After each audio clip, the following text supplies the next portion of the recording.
It's a famous saying that no military plan survives its first contact with the enemy. The greatest theorist on war, the Prussian general Karl von Clausewitz, often explained that strategy must be dynamic, constantly changing and rejuvenating itself. In his famous treatise on war, he wrote that some generals consider only unilateral action, whereas war consists of a continuous interaction of opposites. The West needs to take these lessons to heart in its struggle with Russia and adjust its strategy, which is currently in danger of failing. The core of the West strategy has been two-pronged: to provide Ukraine with arms, training, and money, and to impose massive sanctions on Russia. That basic idea still makes sense, but the balance needs to change. It is now clear that the economic war against Russia is not working nearly as well as people thought it would. Vladimir Putin cares less about what these sanctions do to the Russian people than he does about what they do to the Russian state. And thanks to rising energy prices, Bloomberg projects that the Russian government will make considerably more revenue from oil and gas than it did before the war, around $285 billion in 2022 compared to $236 billion in 2021. Meanwhile, Europe is facing its worst energy crisis in 50 years.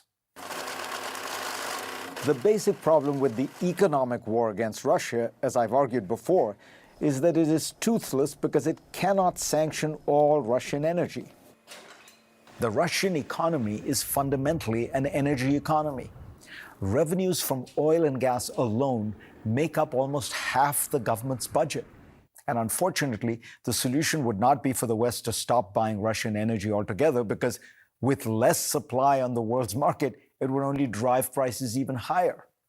Having developed a dangerous dependence on Russian energy over the last 2 decades, Europe cannot quickly change that without plunging into a deep and protracted recession. Look at what is already happening on the continent, where natural gas prices are now 700% higher than they were at the beginning of last year. On July 11th, Nord Stream 1, the pipeline through which Germany gets most of its Russian gas, is scheduled to close for maintenance. It is possible that Putin will decide to punish the West and Germany by not letting it reopen. If so, Germany, Europe's largest economy, will almost certainly go into a recession. Putin's strategy appears to be impose costs on the West and then play for time, assuming that cracks in the coalition against him will grow as economic pain in these countries grows.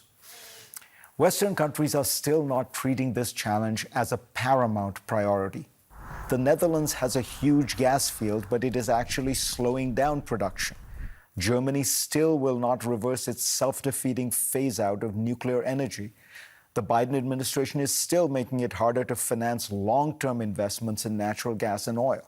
It also can't seem to find a way to restore the Iran nuclear deal, a move that would bring an enormous influx of new oil supplies onto the world market and almost certainly stabilize the price. I understand there are valid objections and concerns with all these policies, but the priority has to be to defeat Vladimir Putin. Meanwhile, Putin's real vulnerability is on the military front. The Russian army has expanded its control in the Donbas region of Ukraine, but at great cost.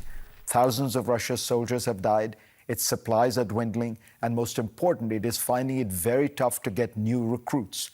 The Economist reports that the Russian government is having a hard time filling the ranks and is offering new recruits nearly triple the median wage.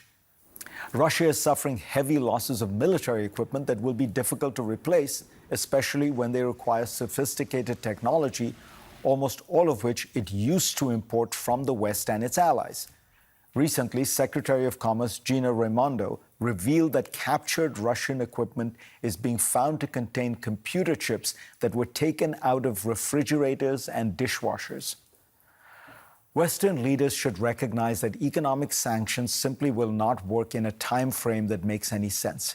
They should try to increase as much of the supply of energy worldwide as they can, but also dial back those sanctions that are clearly causing more pain to the West than to Russia.